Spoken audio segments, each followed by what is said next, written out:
یہ دیکھیں، یہ تقریباً 200 سال پرانا سیڑھی ہے، پرانی سیڑھی جو کعبہ کے اندر جانے کے لیے استعمال کی جاتی تھی۔ چلیں میں آپ کو جلدی سے تھوڑا سا، بس آپ شیئر کریں، آپ لوگ شیئر نہیں کر رہے، بس شیئر کریں گے میں آپ کو چیز دکھاؤں گا۔ اس میوزیم کے اندر میرے علاوہ کوئی بھی نہیں ہے، ٹھیک ہے جی، جلدی شیئر کریں۔ یہ دولاب جو ہے خانہ کعبہ کے اندر رکھا جاتا ہے، ٹھیک ہے جی۔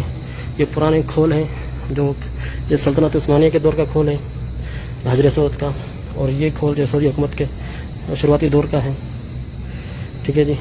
یہ جو ہے کعبہ کو پکڑنے کے لیے جو ہے غلاف کعبہ کو، اس کے لیے ہے قلعے، غلاف کعبہ کو جو ہے مضبوط کرنے کے لیے یہ قلعے استعمال کی جاتی ہیں۔ یہ ابھی سونے کا دروازہ لگا ہوا کعبے پہ، لیکن یہ جو ہے اس کا ہے پیتل کا اور تانبے کا دروازہ بنا ہوا ہے۔ کعبے کا پہلا دروازہ یہ تھا۔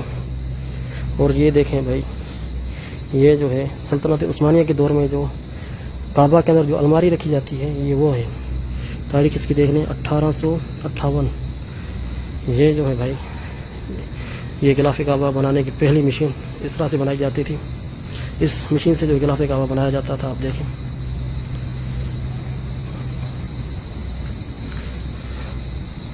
ٹھیک ہے جی۔ یہ آپ دیکھ سکتے ہیں، یہ ہے عبداللہ ابن زبیر، صحابہ کے دور کی جو ہے یہ لکڑی ہے۔